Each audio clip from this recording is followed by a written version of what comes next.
Donc, on est content d'être ici aujourd'hui pour représenter le regroupement Mérules Pleureuses Québec. Au départ, c'était pour demander vraiment le dépôt du rapport interministériel qui avait été demandé en juin 2016 au gouvernement. Nous venons tout juste de prendre connaissance de ce rapport-là il y a moins d'une heure. Donc, à la base, c'était 2 pétitions qui avaient été déposées pour demander le statut de sinistré de la mérule pleureuse. Donc, la mérule pleureuse, c'est un champignon qui affecte la structure d'un bâtiment, qui affecte la santé psychologique des gens, ou dans plusieurs cas, on doit abandonner notre résidence. Donc, qu'est-ce qu'on demandait à la base au gouvernement? C'était réellement un programme d'aide financière pour aider ces propriétaires-là et surtout d'avoir le statut de sinistré. Par exemple, nous, dans notre cas, ça fait déjà depuis 2014 qu'on a été obligé d'abandonner notre résidence. Donc, on demande réellement le statut de sinistré et une aide financière pour aider ces propriétaires-là. Uniquement en termes de nombre de cas au Québec, on a réussi par le regroupement Mérules Pleureuses Québec à recenser environ 80 cas entre 2010 et 2016 et uniquement selon les dernières données de la firme Enviro Options, spécialiste en qualité de l'air dans le bâtiment, uniquement pour 2017, on a recensé 98 cas. Et là, ça, c'est uniquement pour une seule firme. Donc, le nombre de cas explose littéralement au Québec et on demande réellement que le gouvernement agisse très, très rapidement pour éviter d'avoir une propagation plus grande de cette problématique-là au Québec. On vient tout juste de prendre acte du rapport. On est conscient que c'est une première étape, une avancée. On va suivre le dossier. Le seul point qui nous dérange un peu dans ce rapport-là, c'est le fait de mettre encore une fois la faute sur les propriétaires, étant donné que ce champignon-là, la mérule pleureuse, peut attaquer dans n'importe quelle résidence et ce n'est pas lié directement à un mauvais entretien du bâtiment. Donc, le problème est sous-estimé et on demande réellement au gouvernement d'agir rapidement. Merci. Merci maintenant, M. Paris.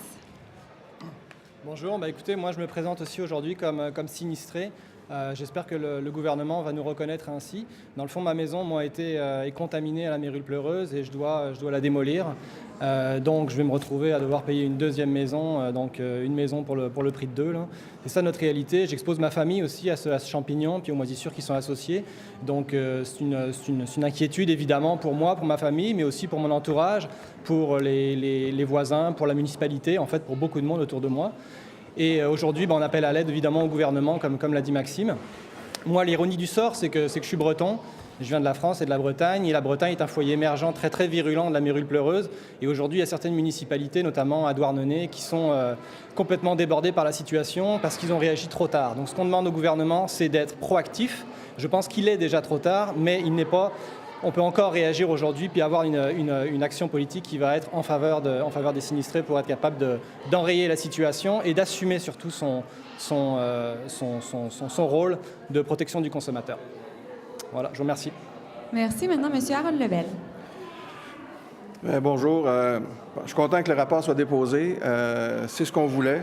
C'est une première... c'est concret. On a un rapport devant nous.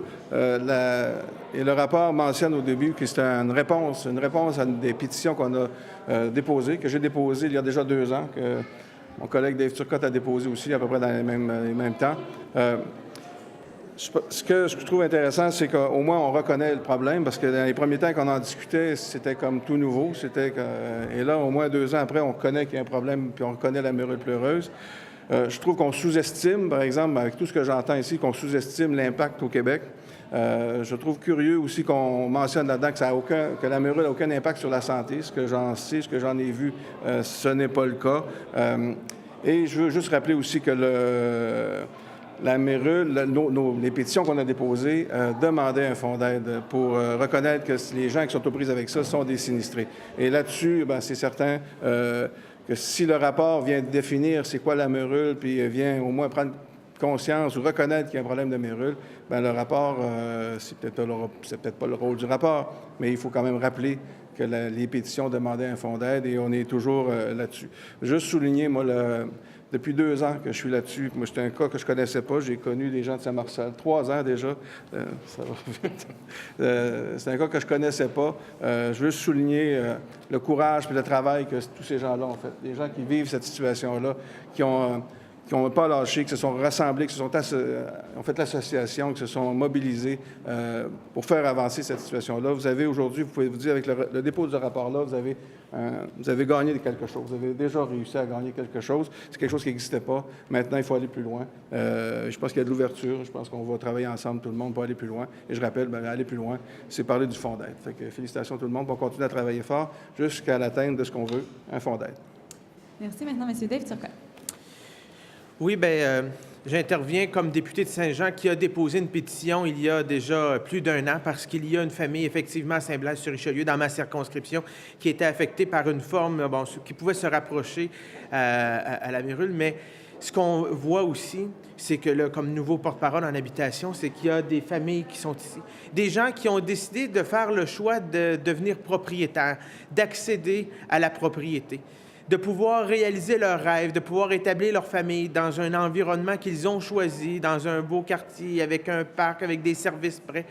Et à un moment donné, s'aperçoivent que leur maison est contaminée. Ce rêve est donc entaché par une difficulté, un problème qui fait en sorte que, comme vous l'avez dit, en plus de payer leur propriété, doivent la déconstruire, en reconstruire une nouvelle. Pendant ce temps-là, séjourner ailleurs.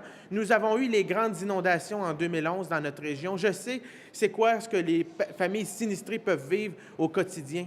Mais des inondations, un incendie, un éboulement, c'est quelques semaines, c'est quelques mois, mais c'est toute une vie qui peut être atteinte. Là, dans ce cas-ci, c'est toute leur propriété au grand complet et c'est une dépense, c'est un investissement qu'ils ont fait qui est disparu, puis souvent même c'est un bien important, puis on le sait, l'habitation, c'est une des dépenses les plus importantes dans un budget. Donc, ce qu'on demande, ce que les pétitions demandaient, pas une, 2 pétitions, c'est un fonds d'aide pour aider ces familles qui sont effectivement des familles sinistrées. On doit le dire, on ne doit pas avoir peur des mots, c'est des sinistrés. On doit les aider. Et pour ça, le gouvernement, je crois, n'a pas le choix d'investir et de créer ce fonds-là. On a un rapport, c'est une chose. Nous prendrons le temps de le lire un peu plus en détail. Il vient d'être déposé aujourd'hui, nous pouvons en prendre connaissance. Donc, c'est un pas dans la bonne direction. Mais le fonds, on y tient. Les familles qui sont ici y tiennent parce qu'ils en ont besoin. Ça dépend pour eux là, de savoir si c'est entre la faillite ou de pouvoir continuer à avoir une vie décente. Donc, ce qu'on demande aujourd'hui au gouvernement, il y aura un budget dans les prochaines semaines. Dans ce budget, il doit y avoir un fonds d'aide pour aider ces familles sinistrées.